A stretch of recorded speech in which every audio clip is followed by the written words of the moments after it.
Back to the wild. The teacher arrived later that afternoon and went straight to Akimbo's father. From a distance, Akimbo watched the two men as they stood outside the game reserve office and talked. The teacher gestured from time to time, moving his hands sharply as if to underline a point, and Akimbo could tell that he was very angry. Eventually, they stopped talking. Akimbo's father shook hands with the teacher and went back to his office. The teacher got back on his bicycle and cycled away, glancing uncomfortably in the direction of Akimbo's house, just in case a lion should come bounding out toward him. When his father came home at 5 o'clock, Akimbo had prepared himself for the worst. "I have to talk to you," the ranger said. "I think you know what it's about." Akimbo nodded glumly. "I'm sorry," he said. "I didn't mean it to happen." "I know that," said his father. "I'm not really blaming you for what happened, but I'm afraid it does mean that—" He paused for a moment, watching his son. Akimbo was looking at him, struggling against the tears, but unable to hold them back. "It means that Simba will have to go," said the ranger. "We can't have a grown lion around here. It's just too dangerous." "But he's always so gentle," protested Akimbo.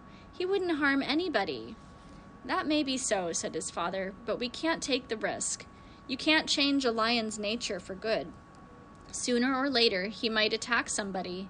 It's in him, right deep down inside. You just can't make him into anything but what he is, a lion." Akimbo was silent. He knew that what his father said was probably true, and that he would have to say goodbye to Simba. "So," said the ranger finally, "we'll take him out tomorrow and try to reintroduce him into the wild. It would be better than sending him off to some zoo." It was bitter news for Akimbo, but he knew that it would be much better for Simba to live his life with other lions in the wild, rather than in the cramped and uncomfortable quarters he might be given in some distant zoo. That evening, after he had fed Simba, he spent some time just sitting with the sleepy lion, letting the animal nuzzle at him fondly. "I'm going to miss you so much," he said. "Will you miss me too?" Simba pushed his face against him and gave him a lick. It was his way of answering, thought Akimbo, and he was sure that it meant yes. The next morning they set off early. Akimbo sat with Simba in the back of the truck, while his father drove out deep into the reserve.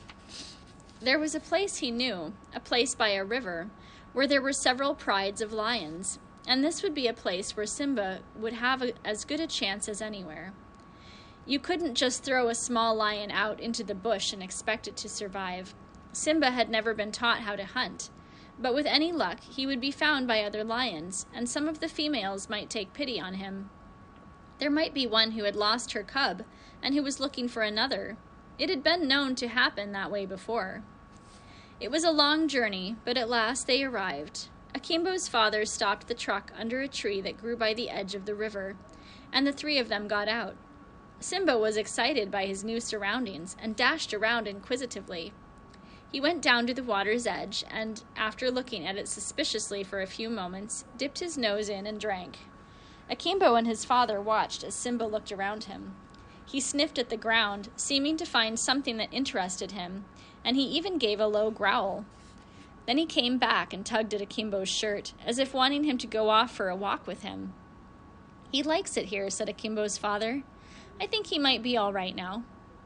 It was hard to leave. As Akimbo slammed the door of the truck shut behind him, Simba, who had been walking in some tall grass nearby, cocked his head and looked back at them, as if to say, "Surely you can't be going without me. Just hold on. I have a little more exploring to do." But they did not wait. Akimbo's father switched on the engine, engaged the gears, and with a rapid turn began to drive away. Akimbo looked back, and for a moment he saw Simba leaping out of the tall grass and looking toward them in a puzzled way. Then he was obscured by the dust from the wheels of the truck, and Akimbo could see him no more. His friend was alone, and for the rest of the journey back, Akimbo felt his heart cold and sad within him. It was difficult to get used to the empty run at the back of the house, and for a while Akimbo preferred not to go out that way. It was painful to think of Simba all alone in the vastness of the bush. Had he been found by other lions? Had he gone hungry? Had he been cold that night with nowhere to snuggle for warmth? Akimbo hoped that Simba was all right, but he knew how hard life was in the wild. It would not have been easy for the young lion. He was sure of that. Several months later, Akimbo's father said that he could come with him on one of his trips deep into the bush. Akimbo was delighted. They would be away for at least 2 days, and he always loved camping out under the stars. On the first night they were out, they found themselves not far from the river where Simba had been released. They set up camp that night below the very tree where they had stopped on the sad day they had said farewell. Akimbo's father seemed to have forgotten that this was the place, but Akimbo remembered every detail. He still thought and worried about Simba all the time. Perhaps there was a chance, just the slightest of chances, that they would see Simba again. In the morning, Akimbo awoke earlier than his father, and he crawled out of the tent to get himself a mug of water from the water bottle in the truck. As he did so, he suddenly realized that he was not alone. There was something on the other side of the river. He stood quite still, not wanting to give away his presence. The grass and bushes on that side, which were thick and luxuriant, had parted, and 5 or 6 lions had come down to the water's edge to drink. It was a beautiful sight to witness, especially since the lions had not seen him and were quite at ease.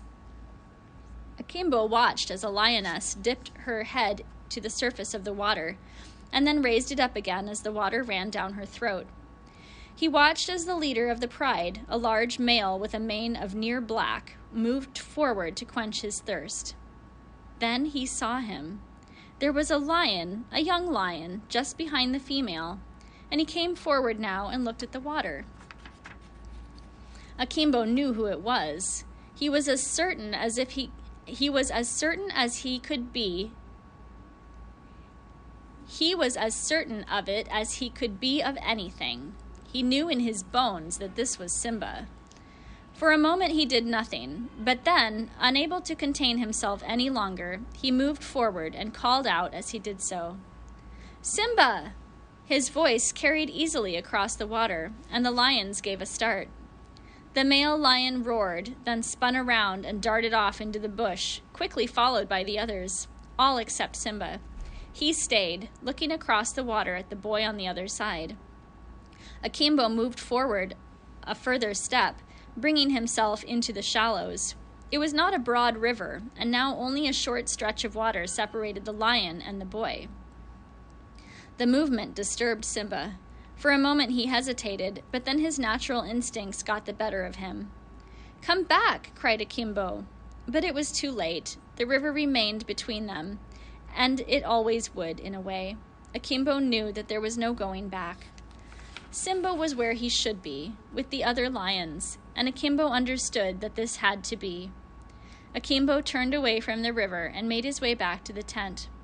He was relieved that Simba was safe, and although he was sad to have seen him for only so short a time, the fact that his friend had remembered him made him feel happy and proud.